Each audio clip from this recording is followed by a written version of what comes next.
Kawanan geng motor kembali berulah di Makassar, terlibat tawuran dengan warga hingga membuat satu motor dibakar.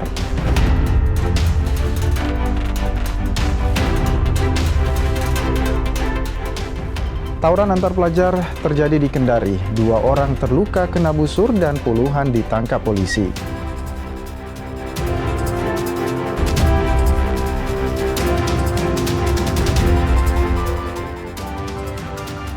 Pasca gempa di NTT, warga bertahan di pengungsian, sebagian bahkan bangun tenda sendiri.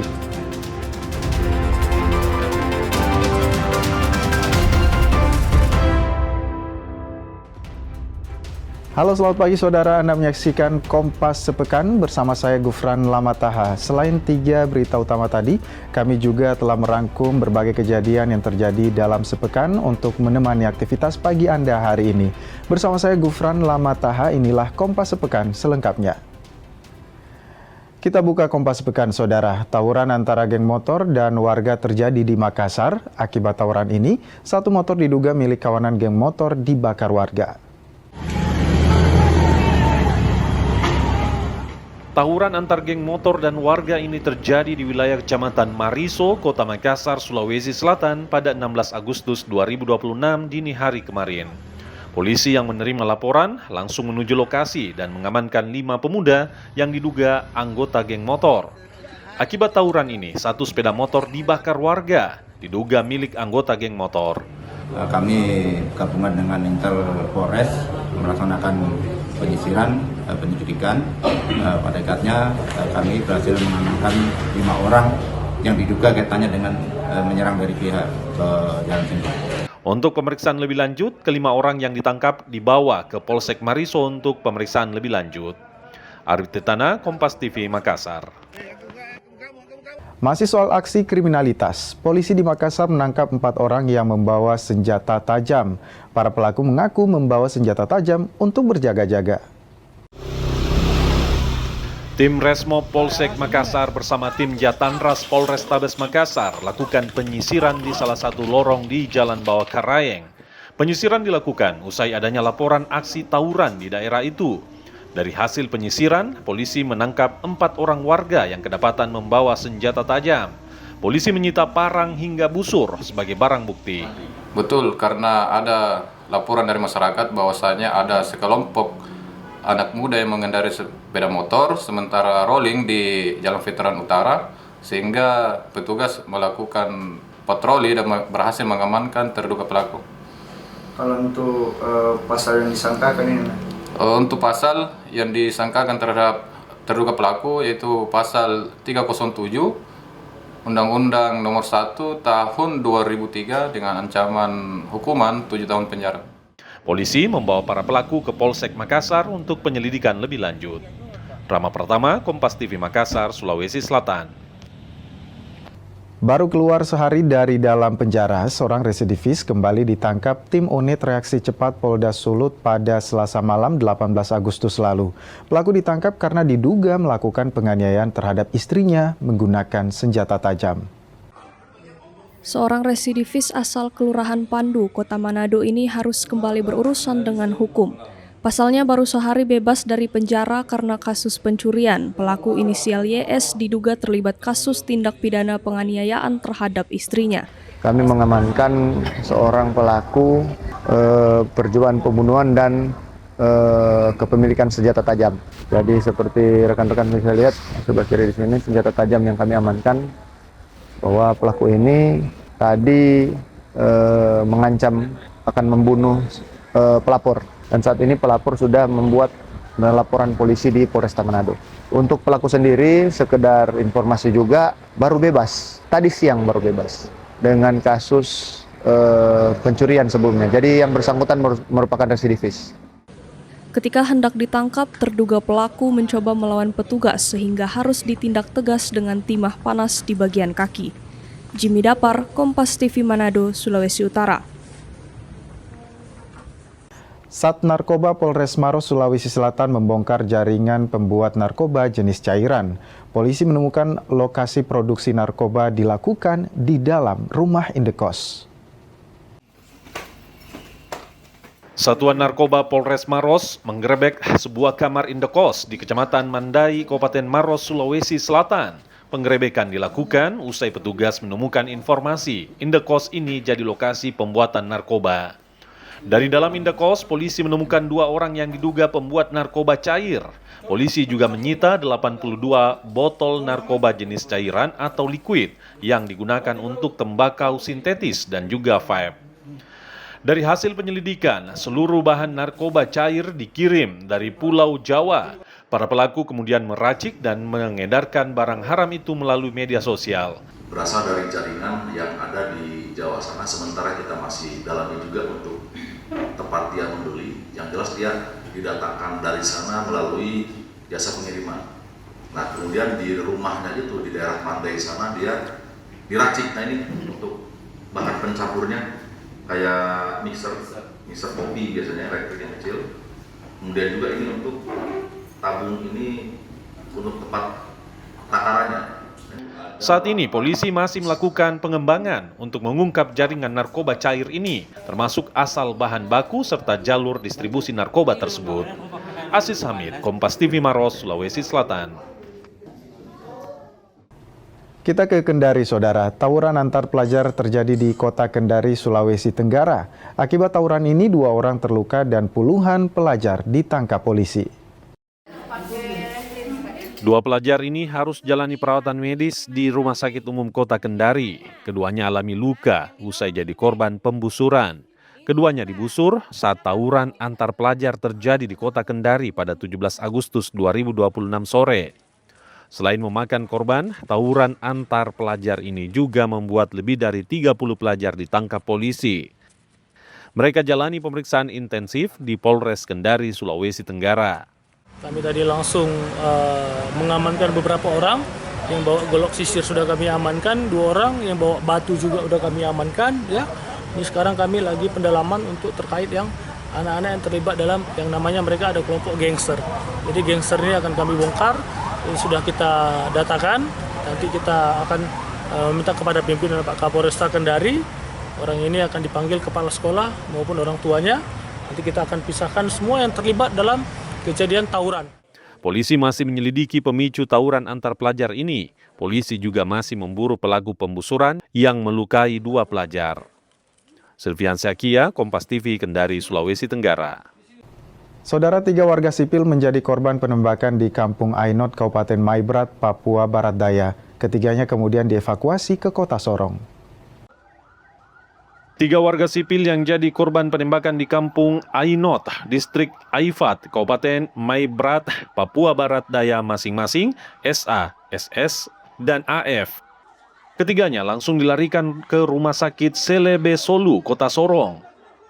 Mereka dievakuasi dari wilayah Maibrat menuju Kota Sorong dengan pengawalan ketat aparat kepolisian bersenjata lengkap. Masyarakat ini masyarakat sipil murni. Ya, yang ada terjadi ini adalah masyarakat sipil murni. Tidak ada sedikit saya bertanggung jawab sebagai tokoh. Saya Sakyus Momo. Yang ada berbaring ini adalah masyarakat murni yang tinggal. Kebetulan musim panas mereka turun untuk cari ikan, kebun. Ya. Jadi segera, itu yang saya minta itu segera ungkapkan ini, batasnya hari Minggu. Karena itu permintaan. Supaya masuk di dalam menjelang 17 Agustus bisa aman.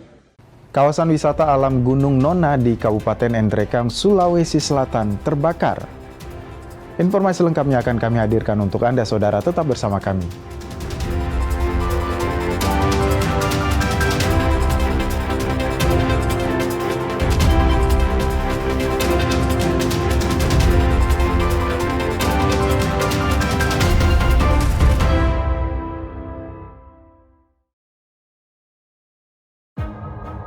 Upaya mencari solusi dari banyak sisi memerlukan pemikiran, kematangan, dan kebaruan. Dengan kesadaran guna menciptakan perubahan. Bersama saya, Yogi Nugraha, dalam Satu Meja The Forum. Menyingkap tabir yang menyelimuti realita. menelusuri sisi gelap peristiwa, menyibak topeng ketidakadilan yang mengorbankan rakyat. Satu persatu dibongkar dalam Berkas Kompas. Setiap Selasa pukul 11 malam di Kompas TV.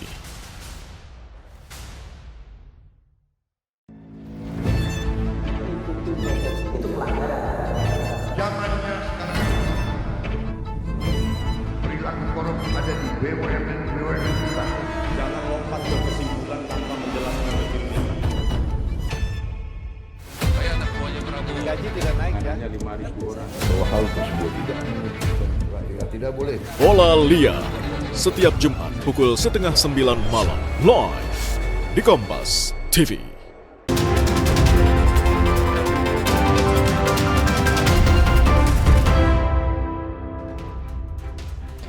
Anda kembali bersama kami di Kompas Sepekan, hanya di Kompas TV independen terpercaya. Kita ke informasi selanjutnya. Tabrakan dua kapal penumpang terjadi saat proses sandar di Pelabuhan Jailolo, Kabupaten Halmahera Barat, Maluku Utara. Meski tak menimbulkan korban jiwa, insiden ini sempat memicu kepanikan warga di sekitar dermaga. Momen menegangkan ini terekam kamera warga. Terlihat KM Permata Obi melaju ke arah dermaga sebelum akhirnya menabrak bagian buritan KM Queen Mary yang tengah bersandar. Peristiwa terjadi Senin lalu saat KM Permata Obi melakukan manuver untuk merapat ke sisi kiri dermaga pelabuhan Jailolo. Namun di tengah proses sandar, pergerakan kapal diduga terganggu gelombang dan hembusan angin kencang. Kapal pun tak berhasil dikendalikan sepenuhnya hingga bagian depannya menghantam buritan KM Queen Mary. Benturan tersebut tidak menimbulkan korban jiwa, namun buritan KM Queen Mary mengalami kerusakan. Sejumlah fender atau karet penahan benturan juga lepas, sementara beberapa fasilitas pelabuhan turut terdampak. Pasca insiden, otoritas pelabuhan langsung memanggil pengelola kedua kapal. Penyebab utama adalah angin kencang. Kejadian ini tidak bisa terhindarkan. Kami telah memanggil para pihak, antara pihak kapal KM Permata Obi dan Queen Mary untuk menyelesaikan permasalahan ganti rugi di kantor UPP kelas 3 Jailolo, di mana ada terdapat beberapa kerusakan seperti bocornya lambung kapal Queen Mary, kemudian ada railing-railing yang patah, kemudian ada beberapa motor yang harus segera diperbaiki. Alhamdulillah kita sepakat pihak KM Permata Obi ini mengganti rugi, termasuk satu buah fender yang rusak. Mediasi dilakukan untuk memastikan kerusakan dan penyelesaian dampak tabrakan. Hasilnya, kedua pihak sepakat menyelesaikan permasalahan secara kekeluargaan. Di sisi lain, operasional KM Queen Mary untuk rute Jailolo Ternate dihentikan sementara. Penghentian ini dilakukan untuk memberikan waktu perbaikan terhadap kerusakan akibat benturan. Untuk sementara, KM Queen Mary masih menunggu selesainya proses perbaikan dan perawatan rutin sebelum kembali melayani penumpang. Agus Supriyanto, Kompas TV, Halmahera Barat, Maluku Utara. Kita ke informasi lain. Kawasan wisata alam Gunung Nona di Kabupaten Endrekang, Sulawesi Selatan terbakar. Petugas gabungan bersama warga setempat pun berupaya memadamkan api yang terus meluas. Kebakaran hutan di kawasan wisata alam Gunung Nona, Kabupaten Endrekang, Sulawesi Selatan terjadi sejak 16 Agustus 2026 lalu. Kebakaran bahkan terus meluas hingga menghanguskan 10 hektar kawasan hutan lindung.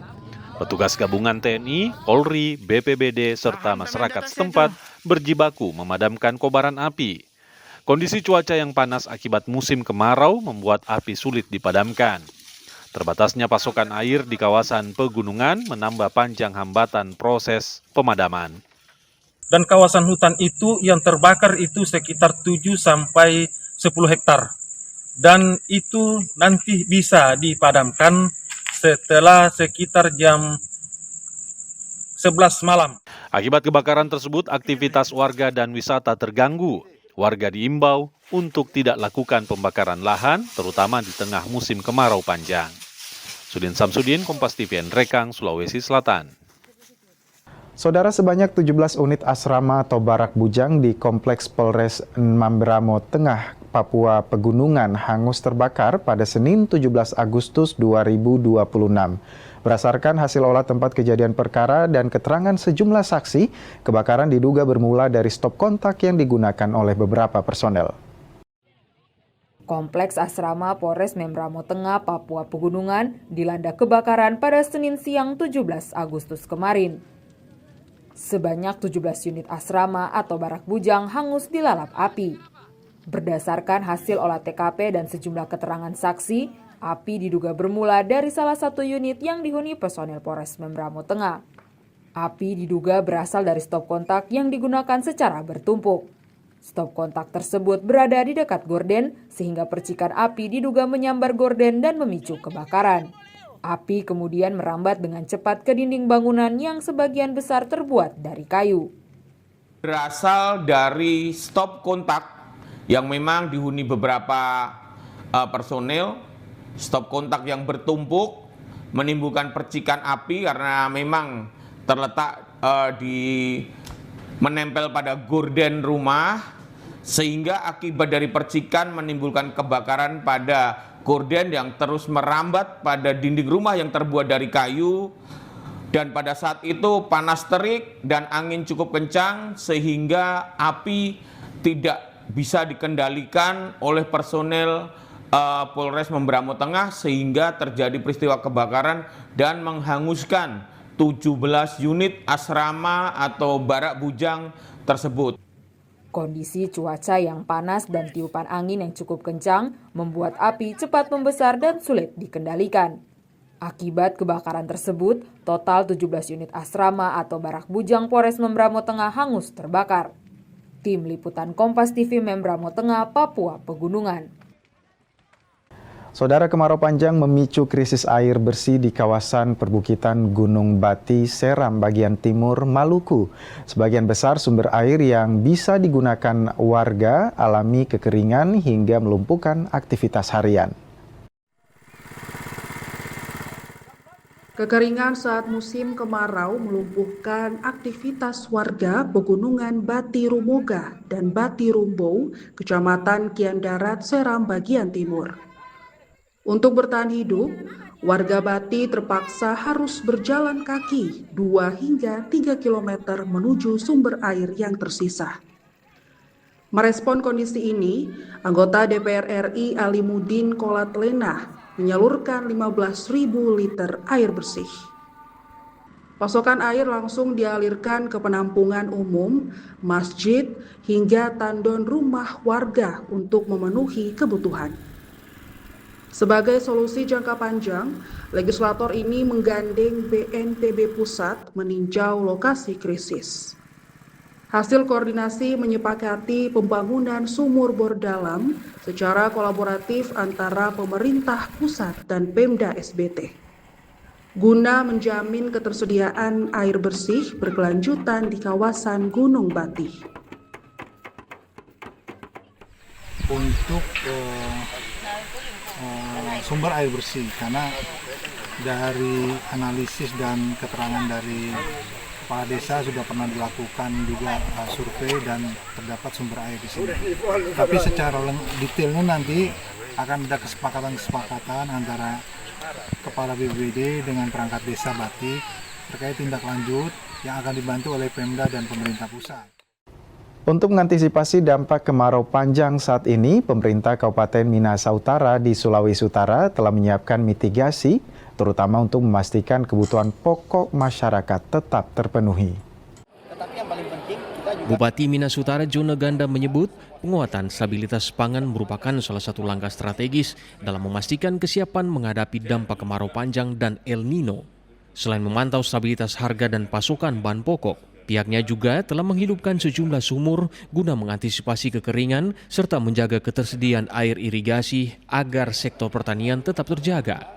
Tetapi yang paling penting kita juga melalui perangkat daerah kita, semua stakeholder terkait, kita memantau terus perkembangan mengenai efek El Nino yang ada di Kabupaten Minahasa Utara.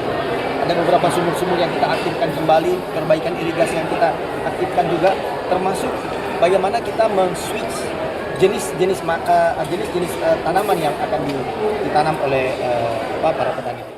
Sementara itu di tempat terpisah, Kepala BMKG Klimatologi Kelas 2 Sulawesi Utara Aris Yunatas mengatakan dampak dari kemarau panjang dan El Nino dapat mengakibatkan terjadinya kekeringan dan kekurangan air bersih. Apa yang harus disiapkan dalam menghadapi musim kemarau dan El Nino? Satu, kekeringan ekstrim, itu sudah pasti. Musim kemarau. Yang kedua, krisis air bersih, dan itu sudah pasti. Namanya kering pasti, kita akan kurang air juga untuk rumah tangga, itu harus diantisipasi. Pemerintah diminta untuk mengantisipasi kemungkinan terjadinya bencana hidrometeorologi termasuk kebakaran lahan hingga kekeringan ekstrim yang berdampak pada ketahanan pangan. Swingli Manderes, Kompas TV Manado, Sulawesi Utara. Saudara, informasi mengenai gempa magnitudo 7,7 yang mengguncang Pulau Flores, Nusa Tenggara Timur rusak rumah hingga telan korban jiwa. Akan kami hadirkan untuk Anda, saudara, tetap bersama kami di Kompas Sepekan.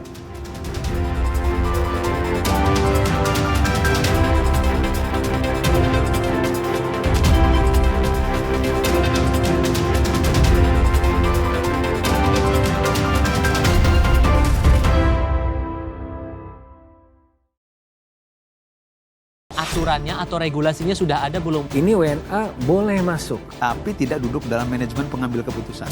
Lugas beradu pendapat. Drifting ini sebetulnya melanggar hukum. Pasti ada mafia di baliknya kan? Yang membackingi kalau gitu siapa? Ya ada teman-teman di pemerintah. Perspektif bisnis dan kebijakan. Industri kita kan 200 triliun sekian. Ini dianggap sebagai ancaman atau peluang sebetulnya? Peluang buat siapa ini? Simak Business Talk, Selasa pukul 10 malam di Kompas TV.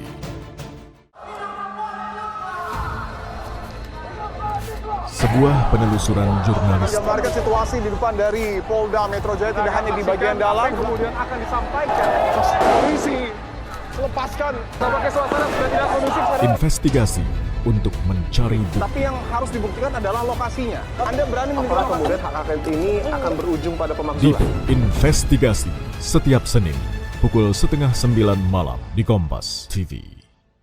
Sejumlah pemerintah daerah Kabinet Merah Putih di bawah komando Presiden Prabowo menjalankan roda pemerintahan demi kemajuan bangsa dan kesejahteraan rakyat Indonesia. Penerapan work from home bagi aparatur sipil negara sebagai langkah efisiensi kerja dan penghematan energi dampak konflik di Timur Tengah. Kawal terus kinerjanya dalam Jurnal Merah Putih. Senin sampai Jumat pukul 2:30 siang live di Kompas TV.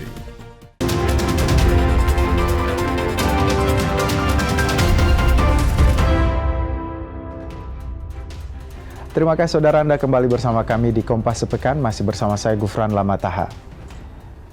Sejumlah rumah warga rusak dan hancur akibat gempa magnitudo 7,7 yang mengguncang Pulau Flores, Nusa Tenggara Timur.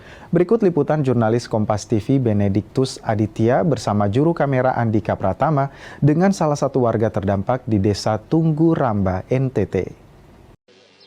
Ya, saudara, saat ini kami berada di Desa Tunggu Rambang, Kecamatan Aesesa, Kabupaten Nagekeo, di mana kami tadi sempat melihat-lihat untuk menuju ke lokasi paling terdampak akibat gempa yang terjadi pada Sabtu lalu, begitu ya.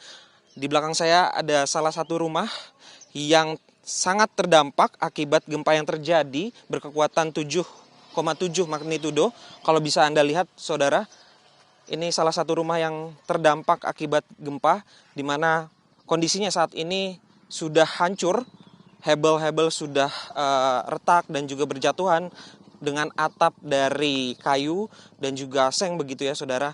Nah, untuk mengetahui terkait pada waktu kejadian, saya sudah bersama pemilik rumah, yaitu Pak Sarip. Pak Sarip, selamat pagi Pak Sarip. Iya, pagi Pak.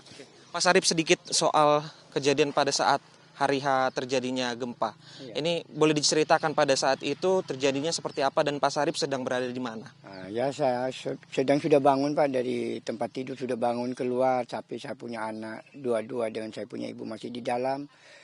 Tidak lama, sekitar 5:30 itu Pak, ada goyangan, jadi saya lari ke dalam tapi sudah roboh semua. Cuma saya kasih selamat dengan saya punya anak, dengan saya punya cucu, dengan istri. Cuma anak satu orang itu kena tusukan besi Pak, dalam sampai patah kaki. hari Sabtu itu jam 5:30 itu Pak. Jadinya langsung roboh semua rumah, saya lari keluar semua dengan tetangga-tetangga semuanya keluar semua itu Pak. Pak Sarip, kalau boleh tahu di dalam rumah ini Bapak tinggal bersama berapa orang? Di dalam rumah saya Pak ada 2 rumah tangga, yang saya punya anak dengan anak mantu, dengan saya sendiri, dengan saya punya anak. Ada 7 orang Pak di dalam rumah Pak. Apakah ada korban Pak pada saat itu? Ya, korban saya punya anak ponakan itu Pak yang kena tusukan besi, kakinya sebelah kanan itu Pak. Gitu. Kemudian setelah terjadinya gempa, ini Pak Sarip tinggal di mana? Tinggal di bawah kayu Pak, di naungan begini Pak, tidak ada, belum ada bantuan sedikit pun belum ada Pak sampai sekarang ini. Berarti Pak Sarip sejauh ini masih tinggal di luar begitu ya? Di luar Pak, di luar. Ini Pak lihat sendiri di pohon-pohonan saya, belum ada tenda apa segala macam. Ya begini tidak ada, dari dinas belum ada turun. Tapi sejauh ini sudah ada bantuan yang masuk ke sini? Belum Pak, belum. Biar dinas pun belum ada turun ke sini Pak. Cuma hari pertama itu Kapolres dan Kapolsek yang turun. Cek cuma. Belum dinas mau kasih sumbangan ini tidak ada sama sekali sampai sekarang. Pak Sarip, kemudian kalau sekarang apa yang sebenarnya Pak Sarip betul-betul butuhkan?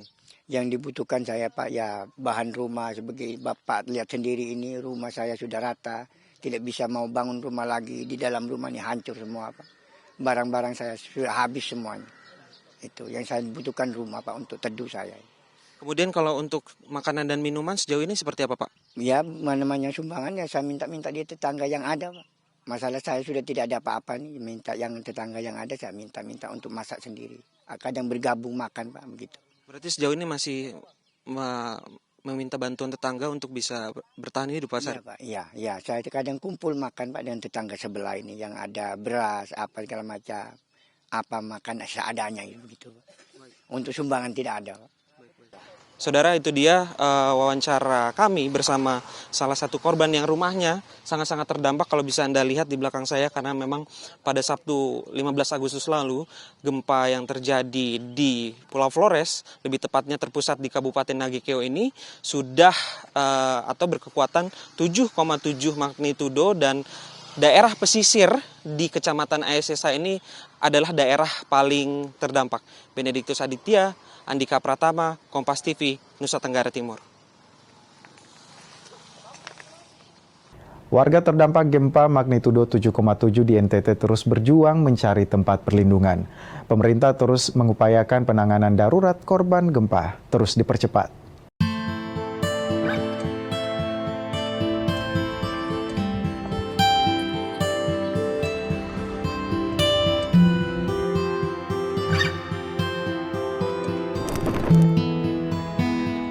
Tiga hari berlalu pasca gempa magnitudo 7,7 mengguncang Sabtu lalu, warga terdampak gempa di Kampung Barangkolong, Reok, Manggarai, NTT masih berjuang mencari tempat berlindung. Seorang ibu terpaksa membangun tenda darurat secara mandiri di lokasi pengungsian demi mendapat tempat berlindung. Ia tak punya pilihan lain karena semua tenda yang tersedia telah penuh. Selain kesulitan mencari tempat tinggal, ia mengaku masih sulit mendapat air minum dan makanan. Kalau belum ada tendanya, kita mau tidur di mana sudah? Kasihan anak-anak, dingin. Terpaksa kita perempuan toh, ya harus rata toh. Selama ini saya tinggal di sini di sekolah min di depan ini, tidak pernah dapat bantuan. Akhirnya saya kepikiran toh, namanya orang sudah tua saya.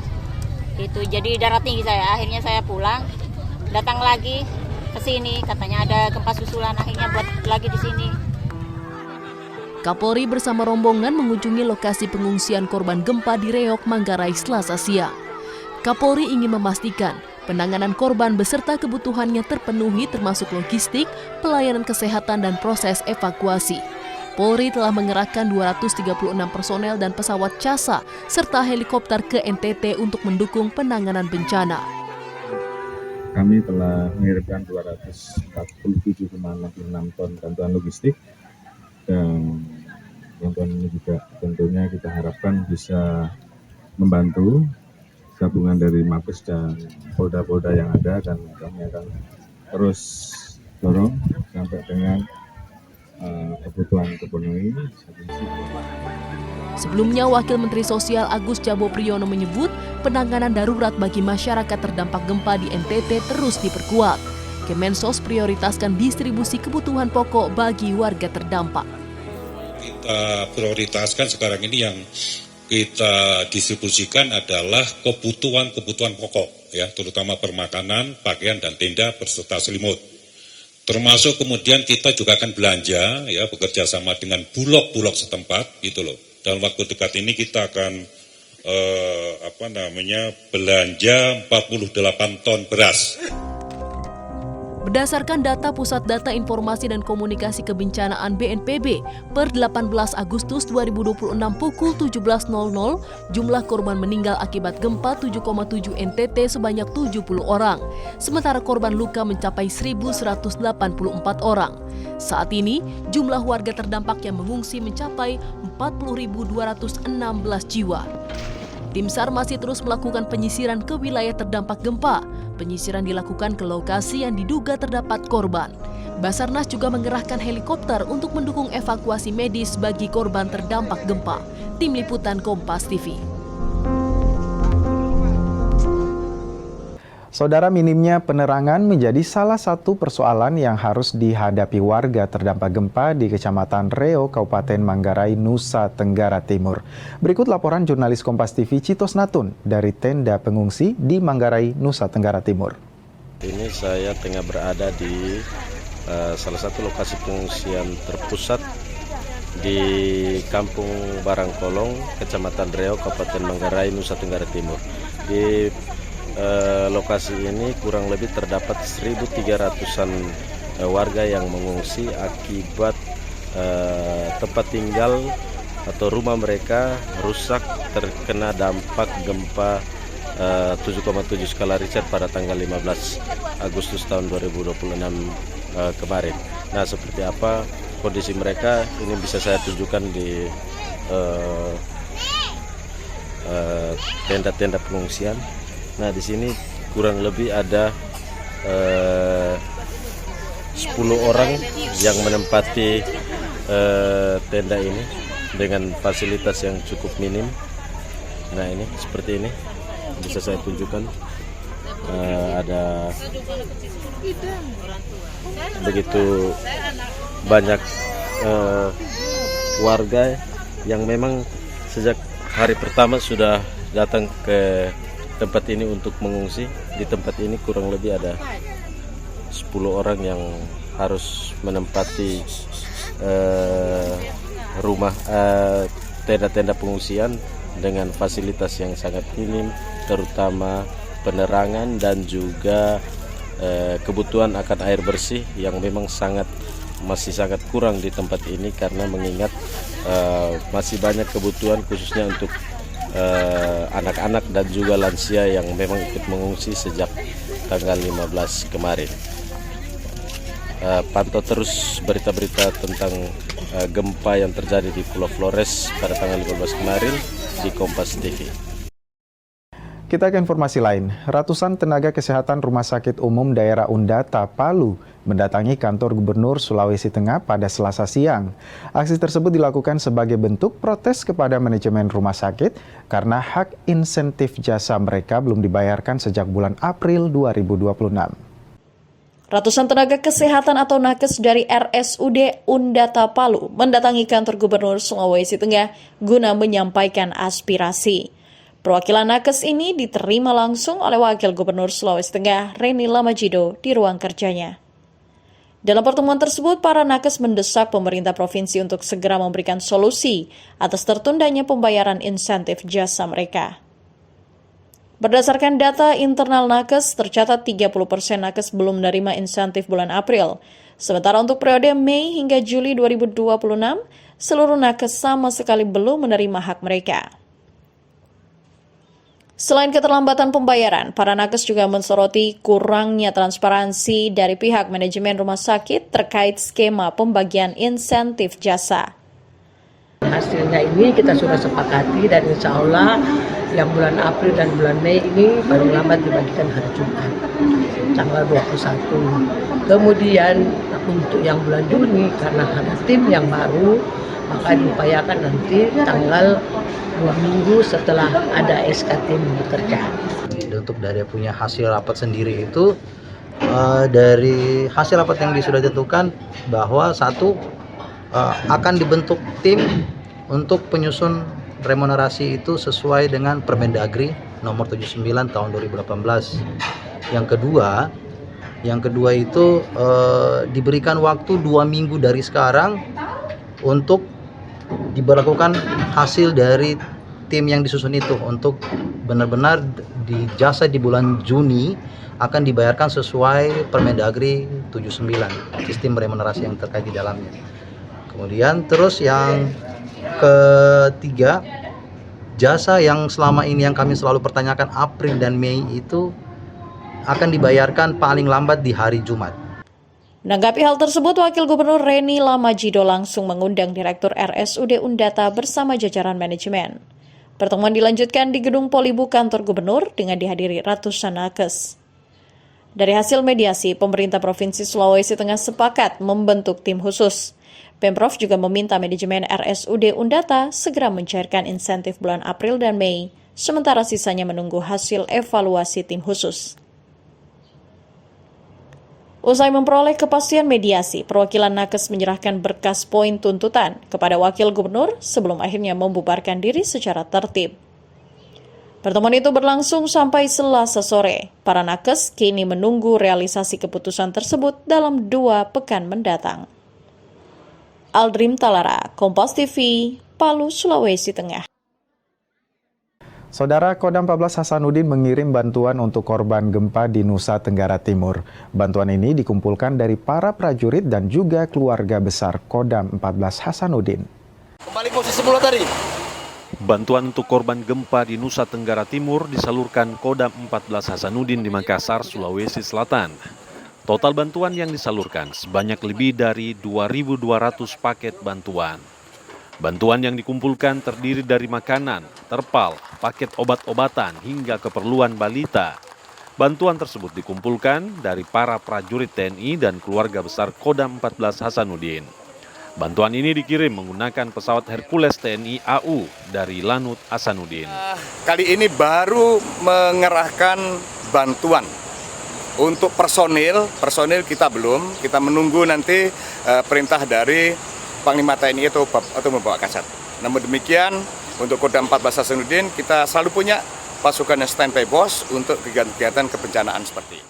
Selain bantuan logistik, Kodam 14 Hasanuddin juga menyiagakan personel untuk mendukung penanganan bencana.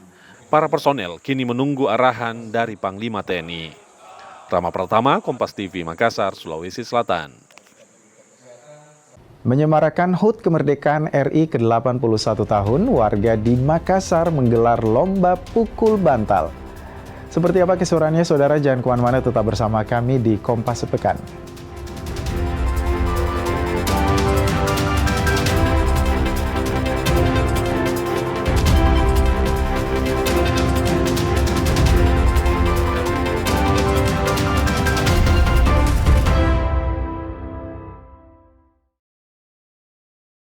Rencana Amerika Serikat yang akan melakukan serangan besar ke Iran dalam pekan ini disambut Garda Revolusi dengan serangan terbaru ke Israel. Tiada alasan untuk tertinggal berita. Kejar kompilasi berita dan informasi terkini yang kami rangkum setiap hari. Kita jumpa lagi di Kilas Kompas. Ikuti Kilas Kompas setiap hari pukul 11:30 malam live di Kompas TV. Saudara, misi perdamaian di Lebanon berujung duka. Indonesia mendesak PBB melakukan investigasi. Malam tiba. Saatnya melengkapi khazanah informasi Anda dengan update berita terkini sebagai referensi. Ratusan pasien di Rumah Sakit Siloam, Kota Manado berhamburan keluar saat gempa dengan magnitudo 7,6 mengguncang. Kompas Malam setiap hari pada jam-jam berikut. Live di Kompas TV. Presiden mau pesta pernikahan anak Gubernur Jawa Barat disapu puting beliung pada Sabtu lalu. Ulasan peristiwa penting terkini. Abolisi serta amnesti adalah hak Presiden. PDIP juga menyebut mendukung pemerintahan dari luar. Menjadi informasi dari seluruh tanah air saat ini. Ribuan orang dari berbagai elemen masyarakat memadati kawasan Silang Monas. Sidang diisi dengan lantunan doa serta orasi. Kompas Petang, setiap hari pukul 4 sore, live di Kompas TV.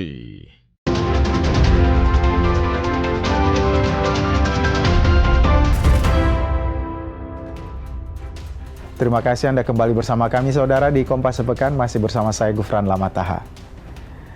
Sebanyak 45 orang dari berbagai unsur maritim membentangkan bendera merah putih berukuran 8 x 17 meter di dasar laut Teluk Palu, Sulawesi Tengah.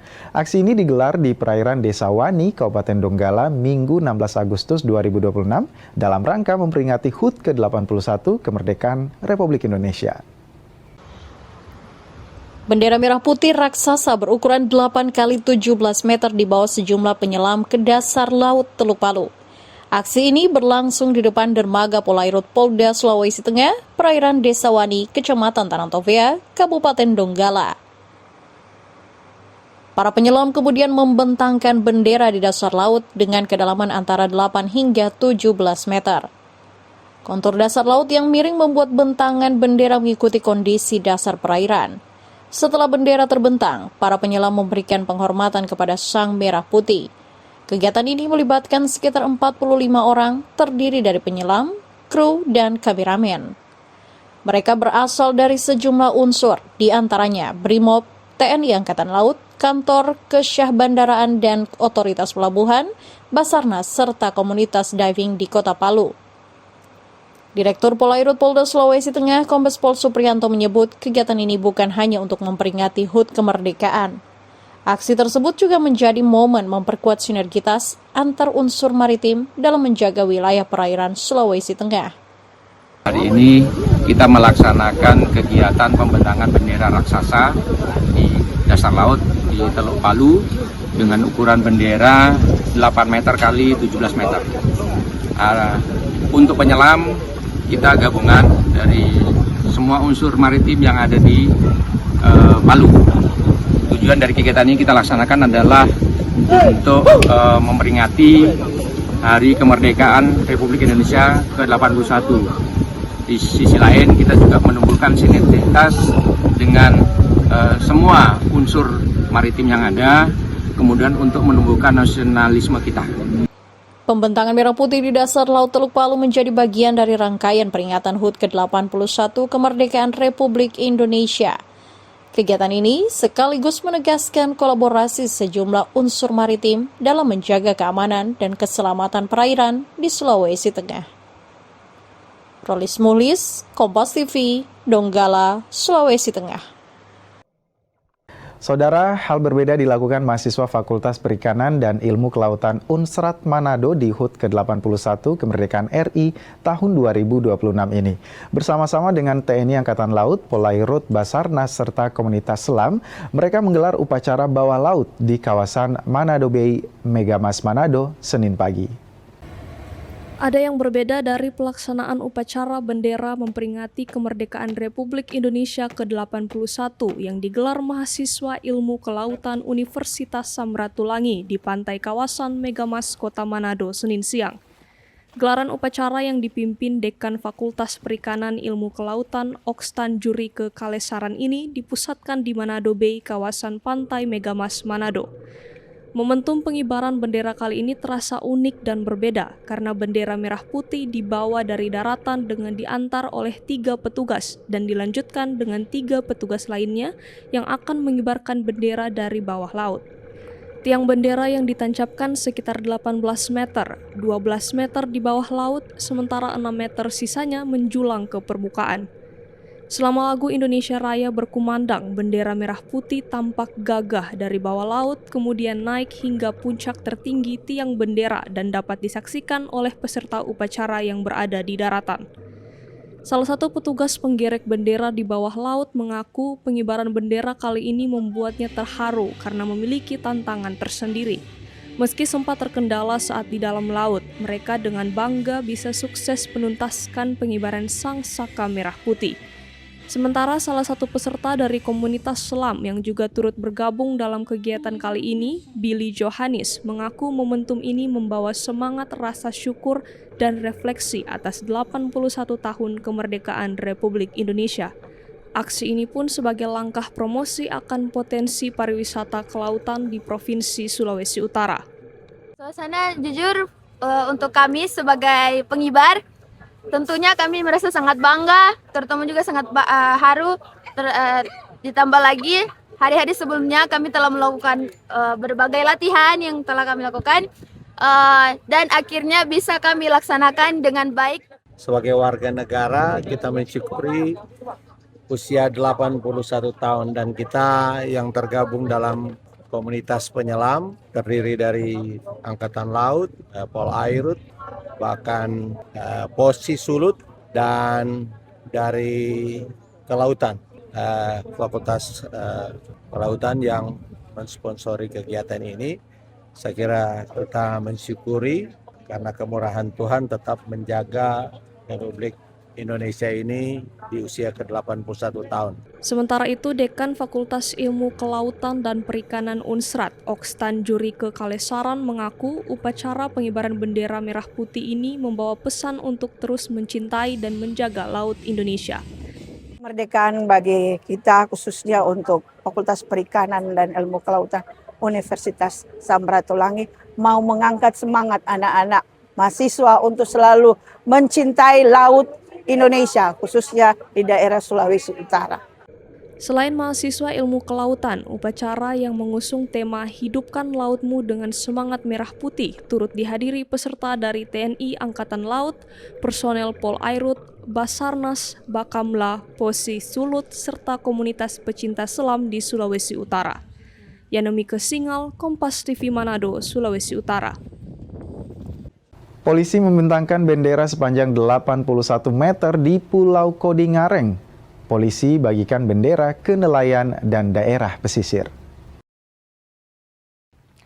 Pembentangan bendera merah putih ini dilakukan polisi dan nelayan di Pulau Kodingareng Keke dan Baranglompo, Makassar, Sulawesi Selatan.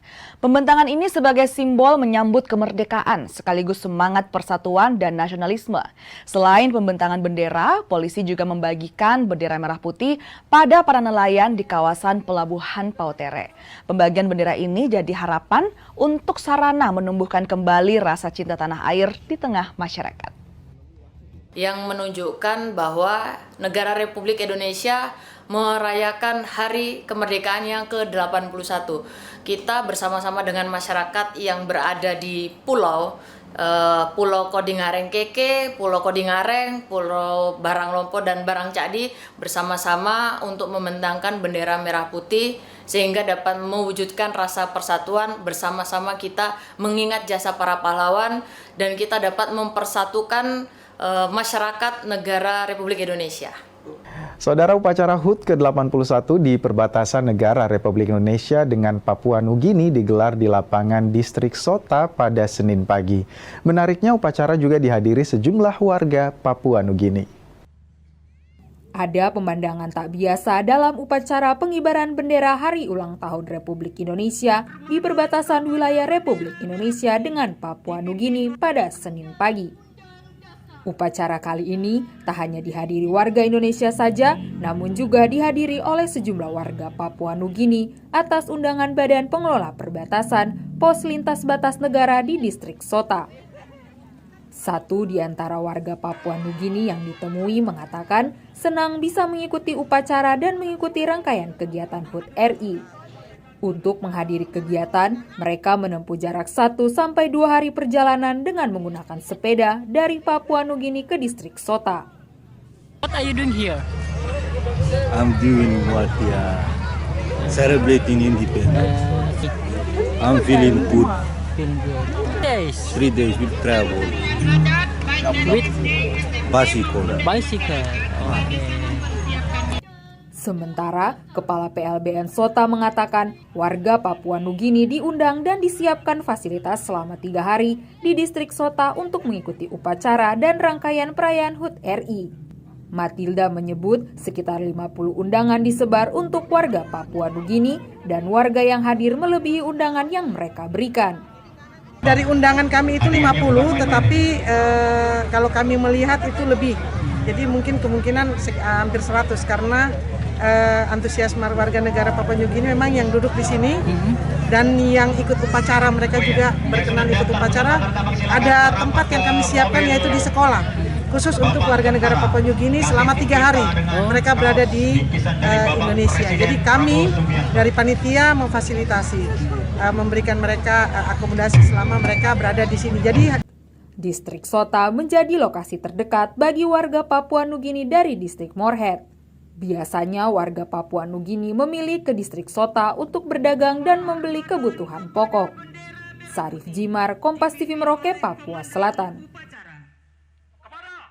Masih soal kemerdekaan saudara, menyemarakan HUT ke-81 Republik Indonesia, puluhan anak dari komunitas pemulung di Makassar, Sulawesi Selatan ikuti sejumlah lomba. Mereka terlihat semangat dan juga penuh sukacita. Puluhan anak taman kanak-kanak dari komunitas pemulung yang bermukim di sekitar tempat pemroses akhir atau TPA Tamangapa Antang, Makassar, Sulawesi Selatan, menyemarakkan HUT ke-81 Republik Indonesia. Anak-anak ini penuh semangat mengikuti sejumlah lomba, mulai dari mencocokkan warna, lomba lari kelereng, lomba memasukkan paku di botol, hingga lomba lempar bola ke dalam keranjang.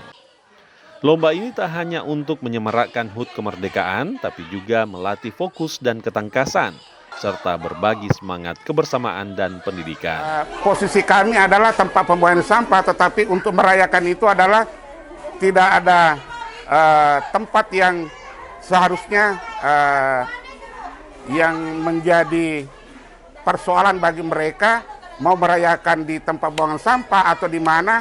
Ini adalah sesuatu kegiatan yang betul-betul memberikan semangat mereka untuk bagaimana ke depan menjadi anak yang berbakti kepada orang tua dan bangsa dan negara. Kalau tadi yang dilihat dari anak-anak sendiri bagaimana? Semangat sekali.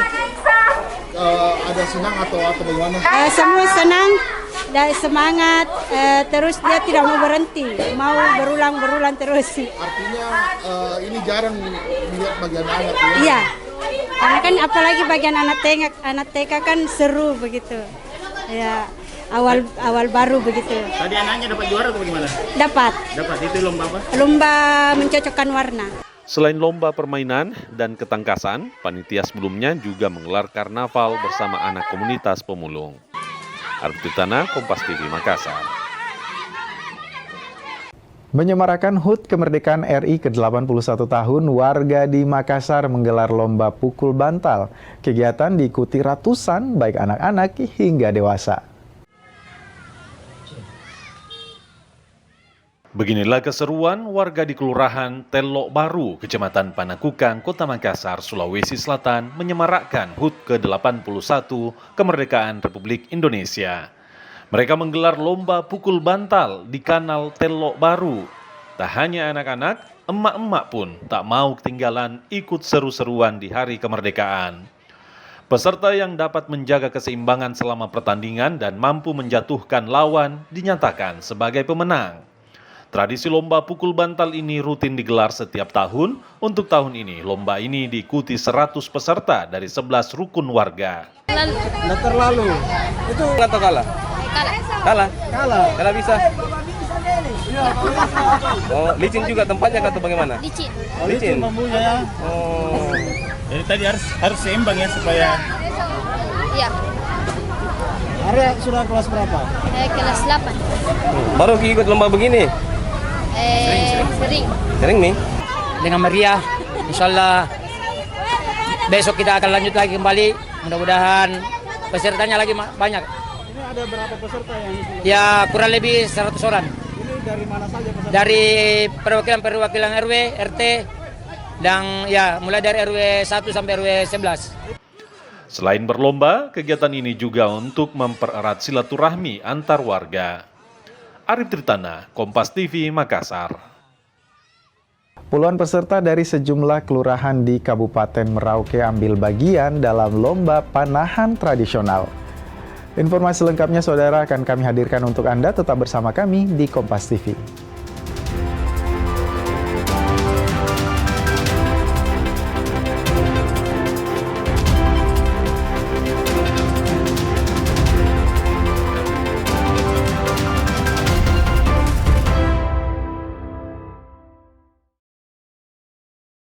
Rekaman CCTV yang memperlihatkan detik-detik penemuan jenazah diplomat Kemlu.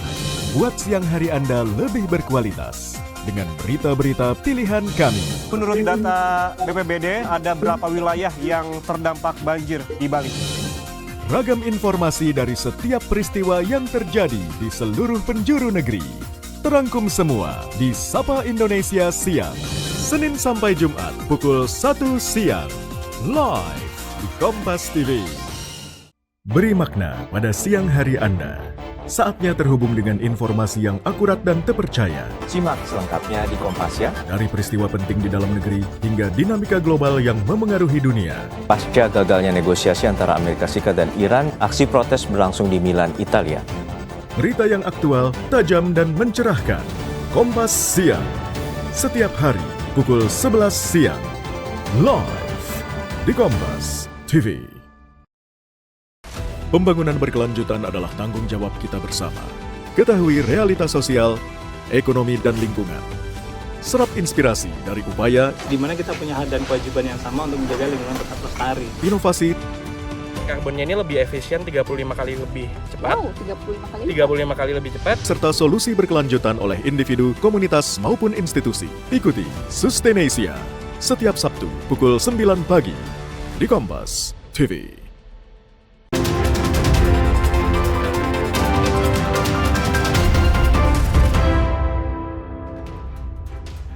Terima kasih saudara, Anda kembali bersama kami di Kompas Sepekan, masih bersama saya Gufran Lamataha. Kita ke informasi berikutnya.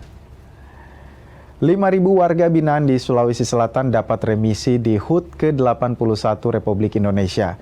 Remisi menjadi bentuk penghargaan bagi warga binaan yang telah memenuhi persyaratan selama jalani masa pidana.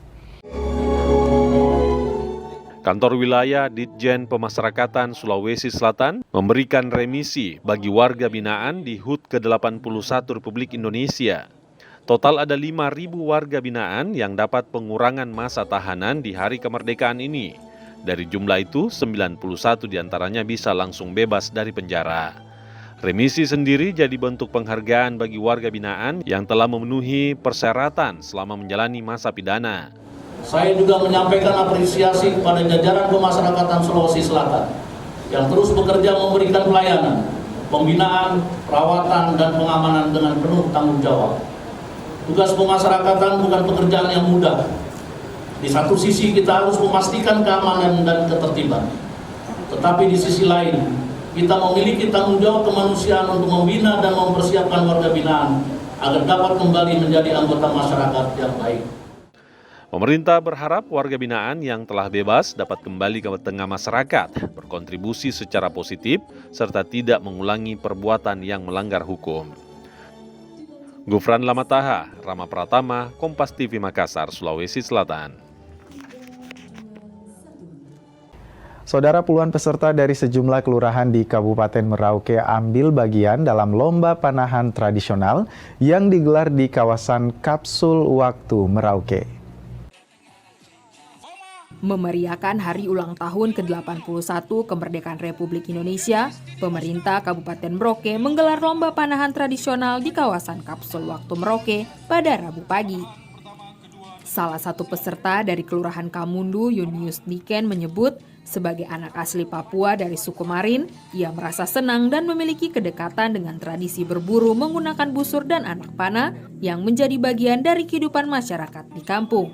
Untuk mengikuti perlombaan ini, ia telah melakukan persiapan selama kurang lebih 1 minggu. Menurutnya, kegiatan seperti ini penting untuk terus dilaksanakan agar generasi muda tetap mengenal dan menjaga tradisi yang diwariskan oleh leluhur. Karena memang saya secara pribadi berasal dari anak Marin yang punya tradisi dan kepercayaan berburu menggunakan alat busur dan anak panah.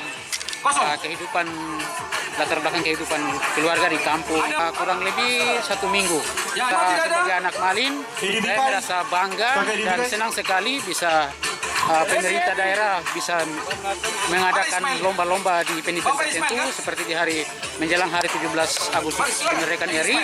Ya, kalau bisa selalu diadakan dan diperbarui fasilitas dan sarana untuk menunjang lomba ini sehingga bisa berjalan aman, tertib dan terkendali. Antusiasme serupa juga dirasakan oleh peserta lain dari Kelurahan Maro. Meski mengaku sempat merasa ragu dengan hasil yang diperoleh, ia tetap senang dapat ambil bagian dalam perlombaan yang mengangkat budaya masyarakat Papua ini. Kakak, tadi ada rasa kesusahan tidak saat memanah? Rasa kesusahan. Sama yang tadi sudah dengar memanah yang tadi? Berarti agak ragu, ada perasaan ragu-ragu. Tapi bagaimana dengan hasilnya kakak tadi? Hasilnya yang sudah kurang bagus. Meja khusus sudah memanah dari pertama sampai kira-kira putaran tadi. Yang sudah memanah langsung ke meja konsumsi. Memanah silakan ke sebelah. Yang sudah, yang belum tetap di sini, yang belum memanah. Senang ikut. Menunggu panggilan dipanggil. Lomba panah. Para peserta berharap lomba panahan tradisional tidak hanya digelar dalam momentum tertentu, tetapi dapat menjadi kegiatan rutin dengan dukungan fasilitas dan sarana yang semakin baik. Selain menjadi ajang kompetisi, panahan tradisional diharapkan mampu menjadi salah satu cara untuk menjaga keberlangsungan budaya Papua sekaligus memperkenalkannya kepada generasi muda di Merauke. Kathleen Romera, Kompas TV Merauke, Papua Selatan. Masih dari Merauke, saudara, seorang seniman asal Kabupaten Merauke, Papua Selatan, Benedictus Tokyo, memilih lukisan sebagai media untuk menuangkan kecintaannya terhadap alam. Secara otodidak sejak kecil, ia terus mengembangkan karyanya hingga menjadikan alam Papua Selatan sebagai sumber inspirasi utama. Kemampuan menggambar telah dimiliki sejak usia dini dan terus diasah hingga memasuki masa SMA. Benedictus Tokyo semakin serius terlibat dalam berbagai kegiatan dan perlombaan seni di sekolah. Seiring waktu, bagi Benedictus, melukis bukan sekedar menghasilkan sebuah karya saja, namun menjadi ruang untuk menenangkan pikiran sekaligus menceritakan hubungan manusia dengan alam. Benedictus terus juga mengeksplorasi berbagai media dan teknik untuk menghasilkan karya. Dari sekian banyak karya yang dihasilkan Benedictus, keindahan alam Papua Selatan tetap menjadi sumber inspirasi yang menjadi pilihannya untuk dituangkan dalam kanvas lukisan. Mulai dari rawa, bunga rawa, hingga kehidupan di lingkungan sekitar dituangkan ke dalam karya dengan gaya dan imajinasi yang menjadi ciri khasnya. Setiap lukisan menyisipkan pesan tentang hubungan manusia dengan lingkungan. Salah satunya melalui lukisan burung cendrawasih yang menjadi simbol identitas masyarakat Papua. Bagi Benedictus, nilai sebuah karya tidak selalu diukur dari harga jual. Apresiasi dari orang yang menikmati dan mengagumi hasil karyanya justru menjadi kepuasan tersendiri. Jadi ketika saya waktu melukis, salah satu situasi yang menurut saya itu paling nyaman buat saya. Seakan-akan alam itu ada di saya. Kalau kakak sendiri lebih ke alam. Kebetulan alam yang saya bisa ambil juga alam-alam selatan. Kita punya rawa mungkin ada bunga rawa. Hubungan manusia dengan alam ini. Jadi keterkaitan antara alam dengan manusia. Saya coba kasih satu lukisan cendrawasih yang bagaimana jadi ikon bahwa kita punya cendrawasih tidak seperti apa begitu buat kita orang selatan atau khusus orang Papua. Tuh kalau orang itu dilihatin, ini luar biasa ya. Itu satu nilai buat saya. Bukan harga yang saya pasang. Meski seni lukis belum menjadi pekerjaan utamanya, Benedictus tetap berkarya ketika memiliki waktu luang dan terus berinovasi di berbagai media. Tak hanya kanvas saja, ia juga menuangkan karyanya via media triplex hingga dinding dengan teknik lukisan timbul yang memberikan dimensi berbeda.